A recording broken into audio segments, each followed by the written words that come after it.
السلام عليكم. تعالي اعلمك النهارده تعملي احلى شوربه فراخ في 5 دقايق بس. الاول نصلي على النبي ونعمل لايك وكومنت واشتراك، ويلا بينا نبدا الفيديو بتاعنا.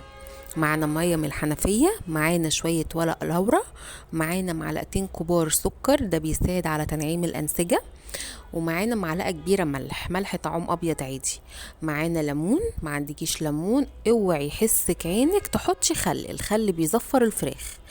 ما عندكيش ليمون حطي معلقه من ملح الليمون. ما عندكيش ملح ليمون حطي قشر برتقان، قشر استفندي.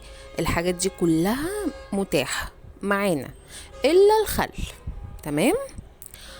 معاكي الفراخ زي ما تحبي، صدور وراك فرخه على بعضها. دي الطريقه المعتمده للتخلص من السالمونيلا، وفي نفس الوقت ان انت تاخدي احلى فص من الفراخ اللي انت اشتريتيها بامر الله. يلا بينا. بعد ما عصرتي الليمون ترمي القشر بتاعه تمشيه على الانسجه والعظم كلها. طبعا الوراك احنا هنا عارفين ان بيبقى فيه زي كتل كده دمويه، دي بعد طبعا احنا بنشيلها اول حاجه، هي والزلال اللي بيكون موجود ما بين الجلد وما بين اللحم. طب احنا خلصنا كده تنظيف؟ لا طبعا، احنا بنفضل ندعك بالليمون ونسيبهم في المحلول ده على الاقل من ساعه لليله. انا ساعات بسيبهم ليله على حسب وقتك، انا هنا سبتهم ساعه. معانا حله على النار فيها ميه بتغلي، معانا بصلتين. انا بفضل الابيض بس انا ما عنديش المره دي ابيض، حطيت واحده بيضه وواحده حمراء. تمام. بحب البصل الابيض علشان بيدي لون وطعم جميل قوي في الشوربه. ما تنزلوش والميه بارده، لازم تستني لما الميه تبقى بتغلي وتسقطي فيها البصل بتاعك، احمر ابيض اللي انت حباه واللي متوفر عندك يا ست الكل اشتغلي بيه. معانا ورق لورا، معانا طماطمايه جامده متقطعه على 4.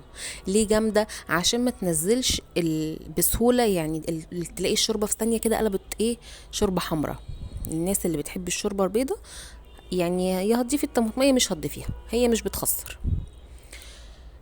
طبعا احنا غسلنا الفراخ كويس جدا ونقعناها، وبعد ما نقعناها غسلناها تاني، سيبناها تتصفى، وبعد كده تاخديها ناشفه على الحله اللي احنا حطينا فيها المكونات بتاعتنا. البهارات معانا ورق لورا حطيناه في الاول، معانا فلفل اسمر، معانا ملح، معانا شويه كمون. بتسيبيها قد ايه على النار؟ انا بسيبها مش اقل من ساعه او ربع ساعه. طبعا انا ببقى منزلها والميه بتغلي زي ما انت شايفه كده. بسيبها ربع ساعه الميه بتغلي، وفي نفس الوقت ما بكونش حاطه الغطا.